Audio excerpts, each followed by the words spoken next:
E aí, pessoal, bem-vindos a mais uma análise aprofundada das nossas fontes.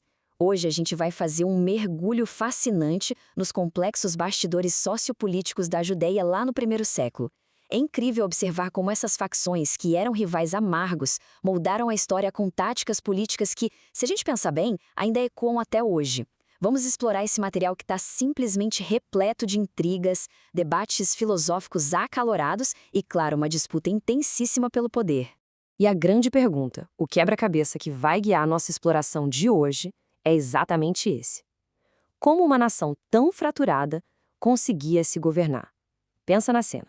A Judéia estava sob o peso esmagador do Império Romano. Mas internamente, a sociedade estava rachada.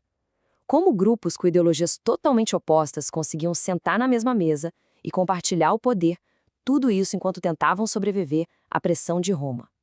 É uma verdadeira aula histórica sobre governança e sobrevivência pura. O nosso roteiro de hoje é bem direto. Primeiro, o cenário político da Judéia. Segundo, os fariseus e o peso da tradição. Terceiro, os saduceus e a força da aristocracia. Quarto, o grande debate teológico. Quinto, o Conselho Supremo do Sinédrio e, para fechar, como esses rivais se uniram contra uma ameaça em comum. Seção 1. O cenário político da Judéia, a ascensão do sectarismo. Bom, para a gente entender toda essa confusão, precisamos dar um passo atrás e olhar o cenário. A sociedade da época não era nem de longe um bloco único, era um caldeirão fervente de ideias divergentes. O historiador Flávio Joséfo documentou isso em detalhes. O sectarismo na Judéia não era só uma questão de rótulos religiosos, sabe? Facções como os fariseus, saduceus e essênios funcionavam na prática como verdadeiros partidos sociopolíticos. Cada um tinha um projeto de poder e uma visão clara de como a sociedade deveria rodar. Seção 2. Fariseus, legalismo e tradição. Os tradicionalistas populares. E isso já nos leva à primeira grande força desse tabuleiro, os fariseus. Eles eram o partido mais tradicionalista, mas com uma base de apoio popular gigantesca. E o grande pulo do gato aqui é como eles exerciam essa influência. Diferente de outros grupos que dependiam das estruturas gigantes do templo, o poder dos fariseus era descentralizado. Eles fincaram raízes nas sinagogas locais, espalhadas pelas vilas. Nesses lugares, os mestres, chamados de Hakam, ensinavam a lei oral diretamente para o povo comum, olho no olho. Mas o que eles ensinavam exatamente? Os registros mostram que a visão deles era fascinante. Para os fariseus, o mundo não era nem totalmente solto, nem totalmente determinado. Era uma mistura do destino divino com o livre-arbítrio humano. Além disso, eles batiam muito na tecla da imortalidade da alma e da ressurreição, tudo isso sustentado por uma tradição oral super rígida. E é justamente por falarem a língua da rua e prometerem justiça numa vida após a morte que eles tinham as massas na palma da mão. Seção 3. Saduceus. Aristocracia e templo. A elite pragmática. Agora, do outro lado do ringue, em total contraste com a base popular dos fariseus, a gente encontra os saduceus. O detalhe crucial aqui é que eles eram a nata da aristocracia sacerdotal. Os ricos, os donos das instituições. O poder deles não vinha do contato com as vilas ou sinagogas locais. Não, a força deles vinha da autoridade absoluta e centralizada do grande templo em Jerusalém. Era, sem dúvida nenhuma, a elite pragmática operando no topo da pirâmide. E as doutrinas deles, completamente o oposto dos fariseus. Os saduceus simplesmente descartavam qualquer tradição oral. Para eles valia apenas o Pentateuco estrito, o que estava escrito e ponto final. E a visão de mundo deles era incrivelmente materialista. Nada de anjos, espíritos, vida após a morte ou ressurreição. Eles acreditavam que o ser humano tinha 100% de livre-arbítrio. Você é o único responsável pelo seu sucesso ou fracasso, sem essa de destino. Acima de tudo, eram políticos focadíssimos em manter a paz. E, claro, as próprias regalias, não provocando a fúria de Roma. Seção 4. O grande debate teológico. Visões de mundo em colisão.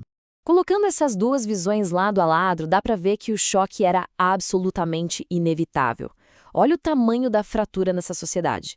De um lado, os fariseus nas sinagogas, guiando as massas com tradições orais e promessas de eternidade. Do outro, os saduceus no templo, concentrando a riqueza, aplicando uma lei restrita e vivendo uma visão puramente elitista e terrena. A forma como Flávio Joséfo resume essa divergência filosófica é espetacular. Se a gente colocar isso numa tabela, funciona quase como um espectro. Numa ponta extrema, temos os essênios, aquele grupo isolado no deserto que achava que o destino controlava absolutamente cada detalhe.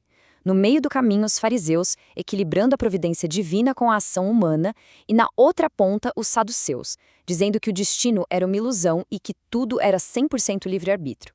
E detalhe, isso não era papo acadêmico de boteco. Essa diferença ditava como eles aplicavam a justiça e até puniam crimes. Para ilustrar bem o nível de provocação entre eles, os registros nos contam sobre um momento em que os saduceus tentaram armar uma verdadeira pegadinha intelectual. Eles bolaram um enigma bizarro sobre uma mulher que ficou viúva de 7 irmãos sucessivamente, tudo baseado na lei do levirato lá de Deuteronômio. A ideia era confrontar Jesus e ridicularizar a doutrina da ressurreição dos fariseus. Eles perguntaram, tá bom, na outra vida, de quem ela vai ser esposa? O irônico dessa história toda é que eles estavam tentando aplicar regras jurídicas carnais a um reino espiritual que eles mesmos juravam de pé junto que não existia. Seção 5. O Sinédrio, o Conselho Supremo, a Arena do Poder. Com liderança se detestando tanto, onde é que eles se encontravam para governar o país? Exatamente aqui, no Sinédrio. Esse conselho era a Suprema Corte da Nação, o órgão que cuidava das decisões judiciais e administrativas. O Sinédrio era literalmente a arena, o lugar onde toda aquela teoria teológica inflamada batia de frente com a dura realidade da política do dia a dia. E a dinâmica nas reuniões desse conselho devia ser, no mínimo, tensa. O Sinédrio reunia líderes de ambas as facções. E olha a ironia estrutural brilhante do negócio. Os saduceus tinham os cargos mais altos, a caneta e os títulos oficiais. Mas os fariseus tinham a voz do povo. Então, na prática, mesmo a elite estando na cadeira principal, eles frequentemente tinham que engolir o orgulho e aprovar as pautas dos fariseus. Por quê? Porque sabiam que se fossem contra, a multidão lá fora ia se rebelar. Era um casamento político forçado, a única forma de evitar o colapso total. Seção 6. Unidos contra a ameaça, a aliança impossível. Mas aí o que acontece quando inimigos mortais que mal conseguem conviver dão de cara com um elemento surpresa? A chegada de Jesus bagunçou o tabuleiro de ambos os lados. Pensa comigo. Para os fariseus, ele era uma ameaça religiosa gigantesca porque questionava abertamente aquele legalismo estrito e as tradições intocáveis deles. Já para os saduceus, o desespero era político. Um líder atraindo multidões imensas corria o sério risco de chamar a atenção dos romanos, quebrando a frágil paz política e, consequentemente, ameaçando o conforto da elite no templo. E a coisa toda escalou numa velocidade absurda. No primeiro ano, eram só rumores de sinais e um novo mestre na Galileia. No ano 2, o movimento já era massivo, batendo de frente com a tradição. No terceiro ano, a tensão chegou a um ponto de ebulição. A situação deixou de ser um mero debate incômodo e se tornou, na visão do Sinédrio, uma crise de segurança nacional iminente. Tem uma citação histórica que resume perfeitamente o desespero deles. Se o deixarmos assim, todos crerão nele, e virão os romanos e tirar-nos-ão nosso lugar e a nação. Olha só o pânico nu e cru. O que uniu esses dois rivais não foi um acordo sobre a lei de Deus. Foi o terror puro e pragmático de perderem suas cadeiras de poder e verem os romanos intervindo com força militar. A sobrevivência política simplesmente atropelou qualquer diferença teológica. Com o pacto feito, a máquina agiu rápido. A primeira etapa foi a condenação dentro de casa, pelo Sinédrio, usando o pretexto religioso da blasfêmia. Mas, como eles não tinham autoridade para executar, precisaram levar o caso até Pilatos, o governador romano.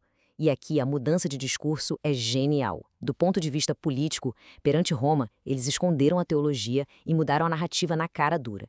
Enquadraram a situação como uma rebelião política contra o Império, usando as próprias engrenagens romanas para eliminar a ameaça.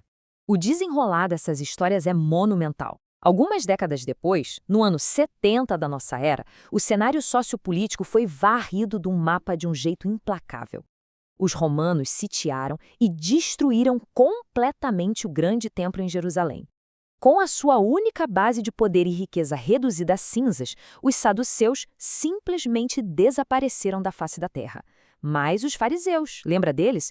Como o poder deles estava espalhado pelas sinagogas locais, eles não só sobreviveram, como se tornaram a única força dominante, moldando para sempre o que viria a ser o judaísmo ortodoxo. E a gente encerra essa nossa análise de hoje com a provocação para ficar na cabeça. Nós vimos duas facções, dispostas a ir às vias de fato por conta de uma interpretação da lei, que nem concordavam se havia vida após a morte, se unirem da noite para o dia diante de um risco em comum. O que acontece quando o desespero pelo status quo supera a ideologia?